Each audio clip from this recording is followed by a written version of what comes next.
Mo Ibrahim is a name synonymous with success, inspiration, and philanthropy. Born in Sudan, he rose from humble beginnings to become one of the most successful and respected business leaders in the world. Through hard work, determination, and a strong sense of purpose, Mo has built an empire that spans several industries and has made him one of the wealthiest men on the planet. But his true legacy lies not in his wealth, but in his unwavering commitment to making a positive impact on the world. This is the story of a man who has used his success to make a difference and inspire others to do the same. Join us in our video as we look at the inspirational life of one of Africa's sons, Mo Ibrahim, who has been credited with transforming the African continent, and his journey to becoming one of Africa's wealthiest men. But before we dive into it, be sure to give the video a like, leave a comment, and subscribe to the channel for more exciting and insightful future videos. Africa should be rich because we are a very rich continent.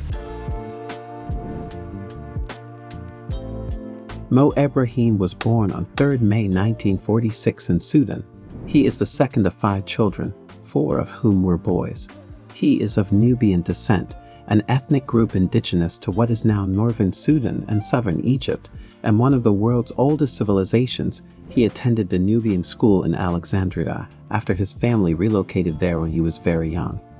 Ibrahim graduated from Alexandria University with a bachelor's degree in electrical engineering, but he later moved back to Sudan and began working for Sudan Telecom's National Telecommunication Board.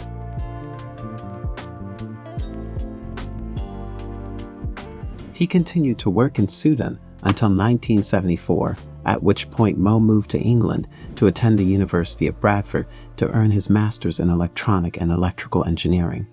This was followed by a PhD in mobile communications from the University of Birmingham. Whenever asked about his impressive educational background, Mo is quick to praise his mother, whom he claims was very concerned that all of her children received a very good education. You see, Mo's father Fafi worked for an Egyptian cotton company, and while Mo explains that by village standards, his family was an average one that never went without food, he also claims that by American standards, his family would have been considered to be poor. Nevertheless, Ida, his mother, continued to ensure that all of her children received an education.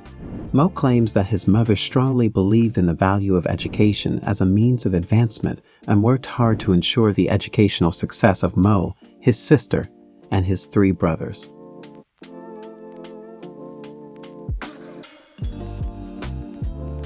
Dr. Mo Ibrahim briefly taught undergraduate telecommunications courses at the Thames Polytechnic, which later changed its name to the University of Greenwich in the early 1980s.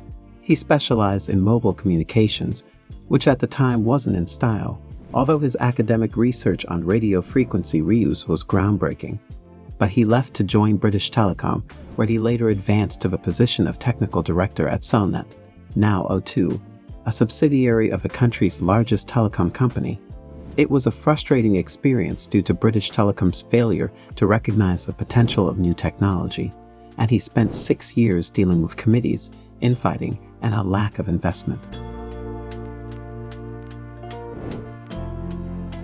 According to Mo, British Telecom squandered an opportunity, and he believes that while Vodafone is currently a huge success, Vodafone is actually a gift from British Telecom, but argues that British Telecom should have been more successful.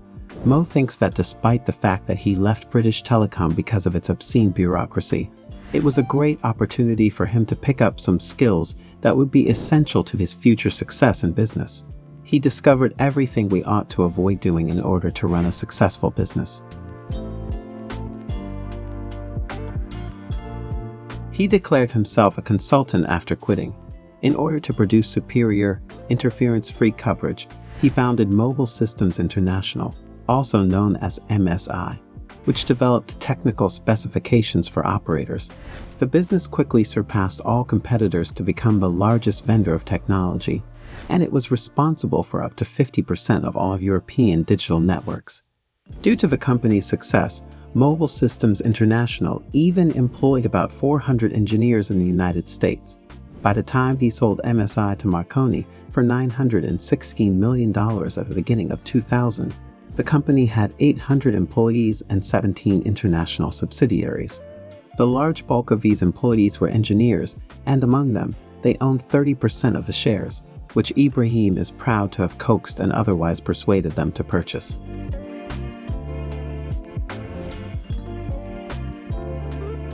He had created a subsidiary of MSI prior to its sale, but before then, he observed that licenses were in high demand everywhere and that nations were beginning to charge operators hefty fees. However, no one was willing to travel to Africa, one of the only places on Earth where licenses were given away for free. With the knowledge and connections he had gained, he went back to Sudan and established Celtel Telecommunications, which he later sold for $3.4 billion in 2005. Since then, he has dedicated his time to his charitable endeavors.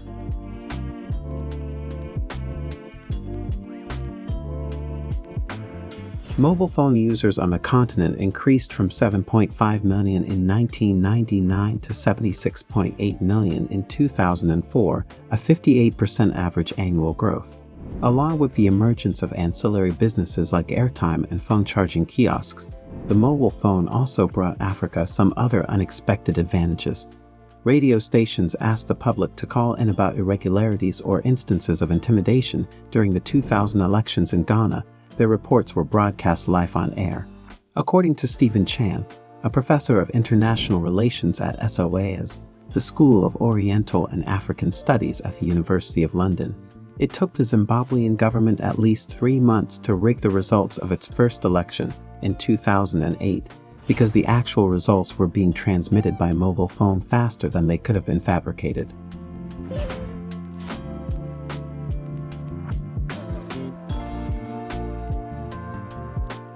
Celtel needed a long-term source of funding after a while, so they thought about conducting an initial public offering on a reputable stock exchange, like the London Stock Exchange.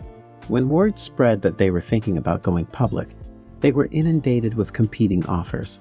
Ibrahim and his team decided to sell Celtel in 2004 to mobile telecommunication company, now Zain, a company based in Kuwait, despite numerous offers to purchase the business.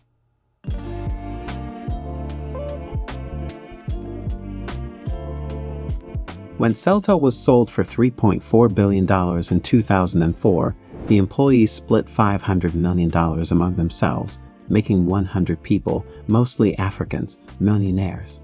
Ibrahim was only looking to raise capital and would have preferred not to sell, but he gave in to shareholder pressure and accepted the unsolicited offer. Fortunately, he already had a new project lined up, the concept of an African governance prize. He founded the Mo Ibrahim Foundation to promote improved governance in Africa, as well as the Mo Ibrahim Index to assess government's performance. Ibrahim started the Mo Ibrahim Foundation in London in 2006, but the Mo Ibrahim Prize for Achievement in African Leadership was instituted in 2007, with former Mozambican President Joaquim Chissano as the first laureate. The Ibrahim Index of African Governance, published by the foundation, ranks the efficiency of all 54 African nations, but the index only considered the 48 sub-Saharan African nations up until 2009. The award provides $5 million to African heads of state that provide their population with security, health, education, and economic development while democratically passing power to their successors. By signing the Giving Pledge, Ibrahim has vowed to donate at least half of his fortune to charity. The foundation also provides scholarships which cover international development to students at the University of Birmingham, governance of development in Africa at the School of Oriental and African Studies, and MBA at London Business School. The scholarships are intended for African students at both master's and postgraduate levels.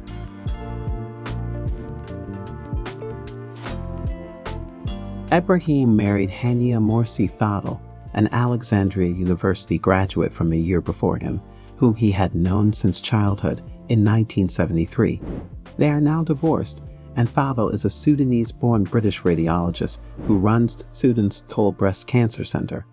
They have 2 sons, Hosh and Sami Ibrahim, and a daughter, Hadil Ibrahim, who is the executive director of the Mo Ibrahim Foundation, vice chair of the Africa Center in New York, and a board member of the Clinton Foundation.